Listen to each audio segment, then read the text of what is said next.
नमस्कार, दर्श न्यूज देख रहे हैं आप और मैं हूं आपके साथ स्नेहा मनोज। देखिए, बिहार में चुनावी साल है और बिहार विधानसभा के चुनाव होने वाले हैं और इस लिहाज से बिहार की तमाम पॉलिटिकल पार्टी अपने एक्टिविटी को तेज करते हुए नजर आ रही है और यही वजह है कि बिहार चुनाव को टारगेट करने की जो कोशिश है वो तमाम पॉलिटिकल पार्टी की तरफ से लगातार की जा रही है।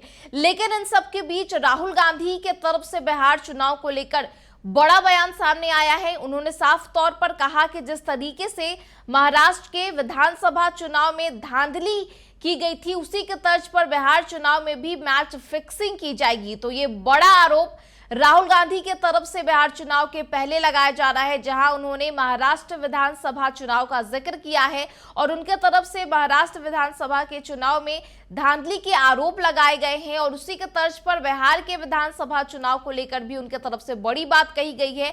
उन्होंने साफ तौर पर कहा कि बिहार के चुनाव में भी मैच फिक्सिंग की जाएगी। अब देखिए, राहुल गांधी के इस बयान के बाद केंद्रीय मंत्री गिरिराज सिंह ने उनके इस बयान पर पलटवार किया है और उनके तरफ से साफ तौर पर कहा गया कि राहुल गांधी और कांग्रेस अपनी हार का जायजा पहले ही ले चुके हैं। उन्हें मालूम हो गया है कि बिहार के चुनाव में उनकी जीत नहीं होने वाली है और यही वजह है कि वो लगातार बिहार चुनाव को लेकर मैच फिक्सिंग जैसी बात कह रहे हैं। साथ ही गिरिराज सिंह ने यह भी कहा कि जनता एनडीए के साथ है और एनडीए के साथ ही मैच फिक्स करेगी।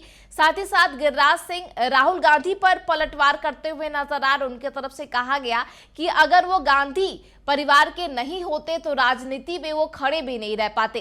केंद्रीय मंत्री गिरिराज सिंह क्या कुछ कहते नजर आए, आपको सुनवाते हैं। मैंने देखा राहुल गांधी मौसम वैज्ञानिक अब नए हो गए, हार के मौसम वैज्ञानिक, और वो अपने हार का जायजा उनको मिल चुका है।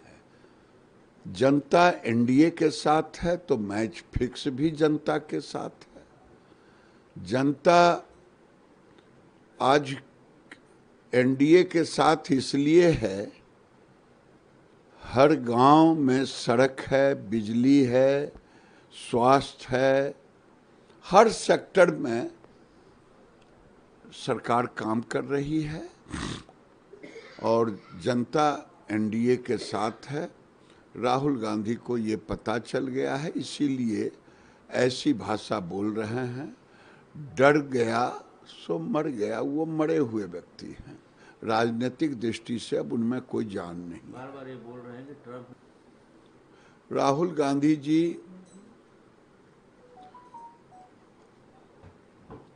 चम्मच लेके राजनीतिक घर में पैदा हुए। अगर ये गांधी फैमिली के बच्चे नहीं होते तो इनको राजनीति में कहीं खड़ा होने का भी जगह नहीं मिलता। इतने ज्ञानी है ये। आखिरी सवाल दादा, आरजेडी को ये लगता है कि देखिए, बिहार में इस साल चुनावी साल है और यही कारण है कि कांग्रेस और राहुल गांधी बिहार चुनाव को लेकर काफी एक्टिव नजर आ रहे हैं और यही वजह है कि राहुल गांधी लगातार बिहार का दौरा कर रहे हैं। पिछले 5 महीनों में वो 5 बार बिहार का दौरा कर चुके हैं और टारगेट है बिहार के चुनाव को साधना और यही लिहाज से राहुल गांधी बिहार के चुनाव को लेकर काफी ज्यादा सक्रिय नजर आ रहे हैं। लेकिन इन सब के बीच राहुल गांधी की तरफ से बड़ी बात कही गई है। उन्होंने महाराष्ट्र के विधानसभा चुनाव में धांधली का आरोप लगाया। इसके साथ साथ उन्होंने बिहार चुनाव में भी मैच फिक्सिंग का आरोप उनके तरफ से लगाया जा रहा है, जिस पर गिरिराज सिंह ने पलटवार भी किया है। आपको बताते चले कि राहुल गांधी ने साफ तौर पर कहा कि महाराष्ट्र में जो हुआ उससे अनदेखा नहीं किया जा सकता। उन्होंने साफ तौर पर कहा कि छोटी मोटी गड़बड़ी नहीं हुई है, बल्कि राष्ट्रीय संस्थानों पर कब्जा कर बड़े पैमाने पर धांधली की गई है। उन्होंने कहा कि धांधली को छिपाने के लिए तमाम कोशिश की गई।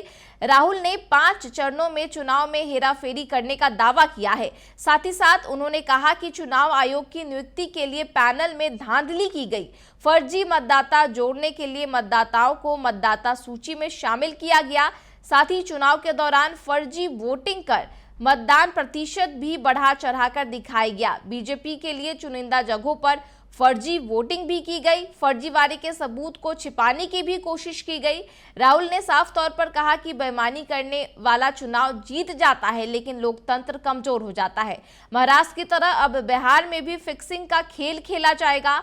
वहीं बिहार चुनाव को लेकर राहुल गांधी के बयान पर जमकर सियासत देखने को मिल रही है और साफ तौर पर राहुल गांधी के इस बयान पर केंद्रीय मंत्री गिरिराज सिंह ने प्रतिक्रिया जाहिर की है। उन्होंने साफ तौर पर कह दिया कि बिहार में कांग्रेस अपनी हार का जो पैमाना है वो पहले ही भांप ली है और यही कारण है कि राहुल गांधी की तरफ से इस तरीके का बयान जो है वो सामने देखने को मिल रहा है। फिलहाल इस खबर में इतना ही। तमाम खबरों के लिए आप देखते रहे दर्श न्यूज। नमस्कार।